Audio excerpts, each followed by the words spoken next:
Here's some breaking news. The Leafs have just made a shocking signing, and following what has been a crazy past few days, especially regarding an injury to one particular player, the Leafs have come out and made a signing that no one saw coming. We're going to break down exactly who the signing is and discuss also what it means going forward as things have just taken a major turn. Ton to go over today, but before we get into it all, if you're part of the percentage who aren't subscribed to the channel, it's the place to be for daily Leafs content. About 70% of you who are watching right now aren't subscribed. And if you're excited for the regular season to start in a couple weeks, make sure to hit that subscribe button. Again, 71% of you who are watching right now aren't subscribed. Darius, Leafs just made a shocking move, bringing back a familiar face, but it is definitely one that I didn't see coming, and especially given their depth in the goaltending department, they have signed James Reimer. He returns to Toronto on a PTO. You can see this right here. The Maple Leafs have signed former goaltender James Reimer to a PTO, which is a player tryout contract, similar to what we saw with Max Pacioretty last year. 34 is back in blue and white and will get a chance to make the team. This is so cool. So obviously, for a few different reasons here, this is an interesting signing. Now,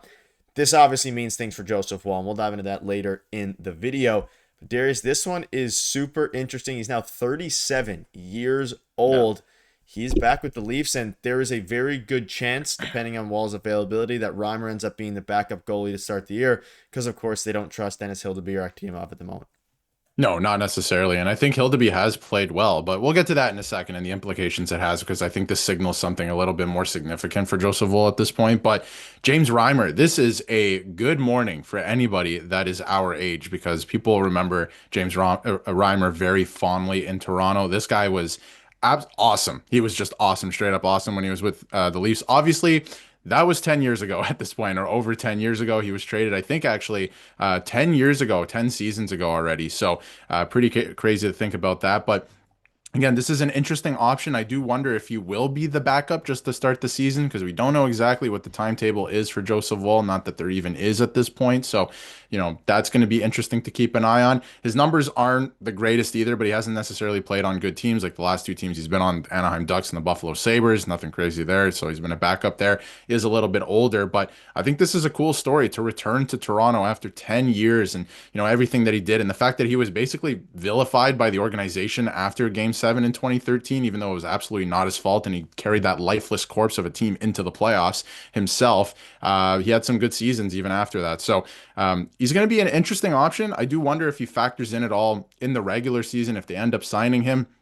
Because again, it is a PTO and what that looks like, but I don't think they're necessarily comfortable with Dennis Hildeby yet, if we want to get into that, right? Being the backup of this team because of everything that happened last offseason. He has looked good in the preseason so far, really good actually, but maybe they just want him to go down to the Marlies and not have to worry about playing in the NHL or anything like that. So we'll see how this plays out, what the timelines look like. But I think this actually, I don't know how you feel about it, Nick, and I don't want to speculate, but I think this signals maybe a little bit something more significant for Joseph Woll. Like he might be out well into the regular season. Maybe they have to go out, make a move here, get another body into training camp as well, NHL experience, which could be good for some of the other goaltenders in James Reimer. But again, interesting move. And I think a lot of Leaf fans that are our age are very happy this morning. Yeah, obviously, I'm not going to speculate too much. I mean, again, Frank Saravalli said with Joseph Woll away from the team. At the end of the day, he's probably going to play the James Reimer, that is the Matt Murray role of last year, and whether that be in the HL for a bit. I mean, at the NHL level, I could see him obviously if Woll's injured or not injured, but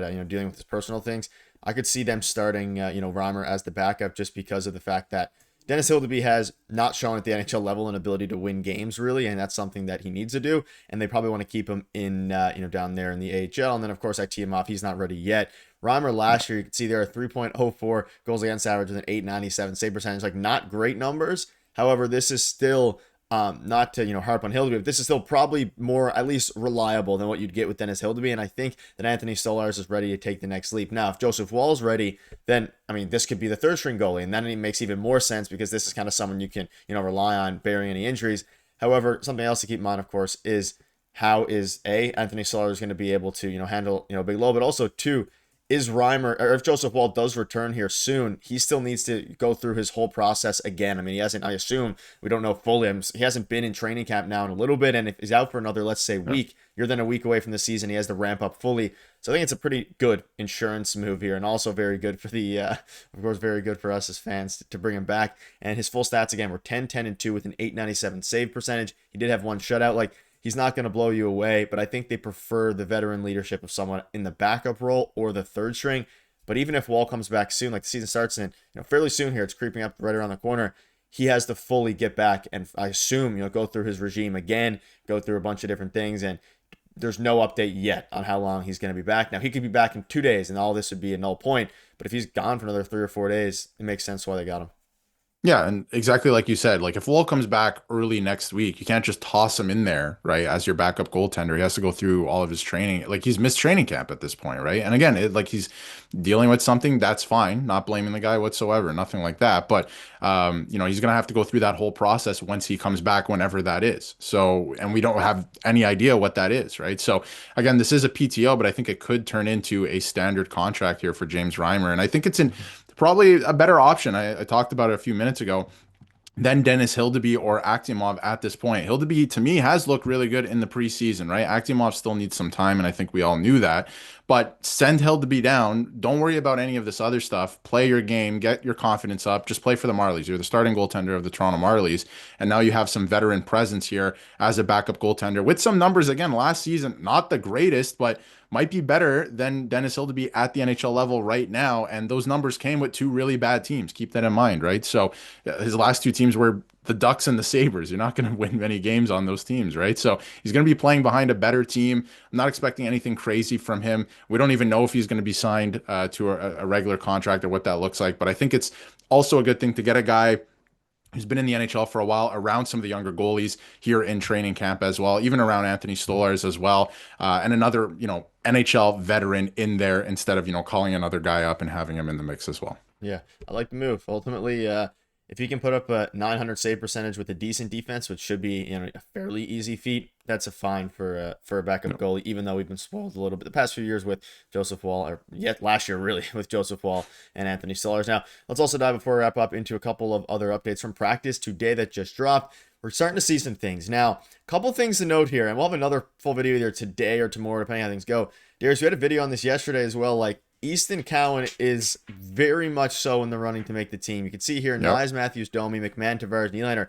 These are full regular season lines up until the last one, where it's still probably a regular season line with the way things are going. Dakota Joshua, Nicolas Roy, Maccelli. Maccelli on the third line is interesting in this scenario. They moved Bobby McMahon up to the second line, which he had a lot of success with last year. Don't know if I love that, but Lorentz, Lott, and Cowan, there's a lot of buzz around this. Again, probably a full video coming here. This is a line that looked really good yesterday. You also definitely can't split up Lorentz and Lawton. They combined for 4 points, I think it was yesterday, or 5 points, or more than that. Sorry. I think Lawton himself had 4 points, so they combined for a lot more than that. Dominant yesterday. Just steamrolled the Montreal Canadiens with their B squad, which hopefully is a sign of things to come. Easton Cowan looked really good again, even though he continues to press for a spot. Yeah, yesterday was a big turning point, I think, in the preseason.